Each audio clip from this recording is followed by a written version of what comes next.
Macho Taildrop, it's been in like a bunch of film festivals. It's doing really well.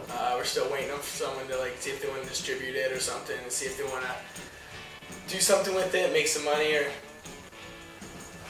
It's doing really well though. Macho Taildrop's sick. No, like I'm still waiting for like the big premiere where like all the homies could go to, but it's premiered in Toronto and it's been in like 12 film festivals, but I'm still waiting for like the premiere to where like all the homies could go and it's like escape premiere, you know, like because it's been in film festivals, but I'm waiting for like the premiere where it's just like Macho Taildrop. That's gonna be sick. Is that gonna happen? You know? Yeah, eventually, dude. Hopefully, like someone wants to pick it up. Like hopefully Fox will want to buy it or something, and then they want to put it in theaters or see what they want to do with it. Because we didn't really do any promotion for it. Everything that we did for it was just like word of mouth. Like all we did was put out the trailer, and everything that you see of it came from what people have seen. So, it's sick.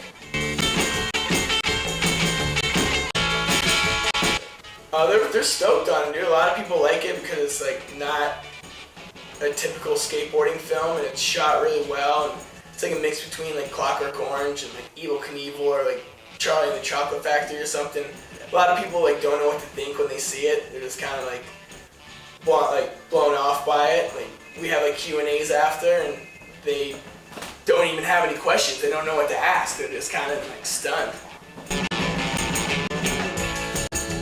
I did a bunch of commercials. I did like a commercial with like Tony Hawk, like a McDonald's commercial one time where like he was skating a vert ramp with like Andy McDonald, like throwing French fries out of his mouth and stuff. But it was only like playing, like showed in like Japan or something.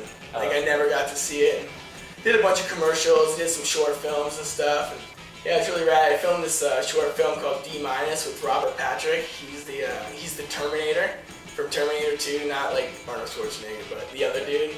And yeah, no, that was pretty much it. I only did it because that's what my brother was doing and the opportunity was there. So I just did it to make some bucks and not really into it too much, but yeah, it came together. It was super sick.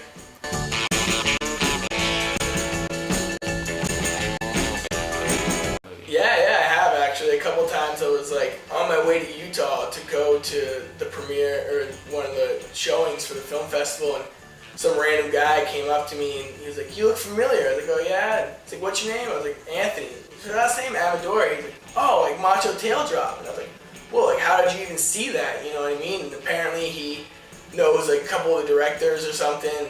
He saw it, and yeah, I don't know. Everyone that sees the sees the trailer for it's like super stoked on it. It's rad. Yeah, usually like in movies like that, they'll like cast like a real dorky like skater that doesn't really skate, you know? Yeah. Like you're like a real skater. Yeah. Like how did that come about? Like who casted that? Like, cause I know Rick McCrank was in it also. Yeah. So well, pretty much what happened was they were looking for this character for a super long time.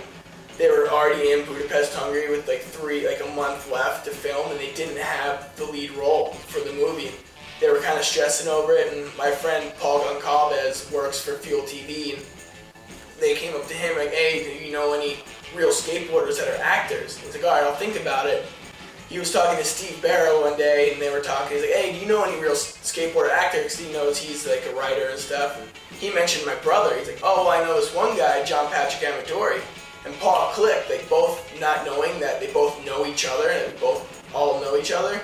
It's like, "Oh, like Anthony Amedori, he'd be perfect for it." They call me Lil Amedori. So he's like, "Lil Amedori, he'd be perfect for it." So he hit me up and he's like, "Hey man, you want to audition for this role to, you know, go to Budapest, Hungary and film a skateboarding movie with Rick McCrank and John Rattray?"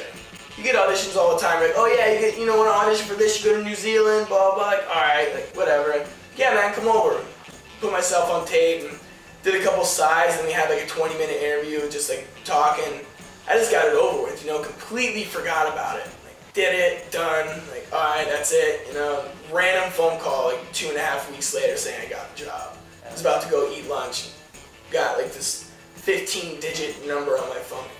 What is this? I almost didn't answer. Like, what the fuck, you know? Like, I'm not gonna answer this, but answered it. Flew out there and it was sick. So that's pretty much how it happened.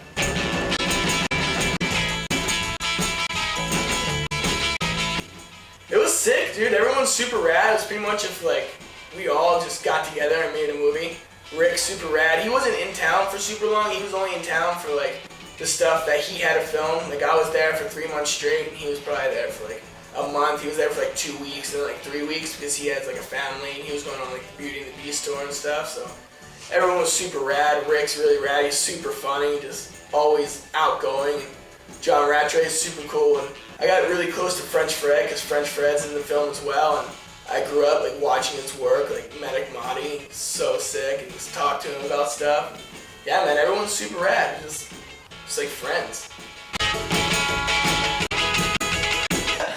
I broke my ankle like 2 years ago. I went to Maryland. Where I'm from Maryland. Then we were going to go to North Carolina. I was just skating like a dumpster off a loading dock, and I was doing front board pop out to fakie on this dumpster, and I just came down like a hot pocket, super hard, and I broke my tibia, like the 2 bones in your ankle, like split off like that. And at first I didn't know what happened because like it jammed like up into my leg, so I thought my ankle was like in my leg. So I was trying to like pull it down, like whoa, like what happened? I thought it like jammed up, and I was pulling it down and it like wasn't doing anything. So I didn't know what happened, you know, and then it didn't hurt that bad because it doesn't hurt because it's in shock. It doesn't hurt until like a couple hours after when your body starts to heal itself. And I was in Maryland and it broke, and I was out for 7 months, 8 months, and started skating again for a month and a half. Like healed up, doctor told me I was fine, did all my physical therapy, I was skating, everything was good, started filming again.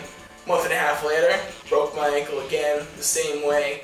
So I don't even like consider like the month and a half skating like skating. So I was pretty much out for like 2.5 years, and that was 2 summers ago. It was like right after I got like finished filming Macho Taildrop. It was like kind of in the winter time.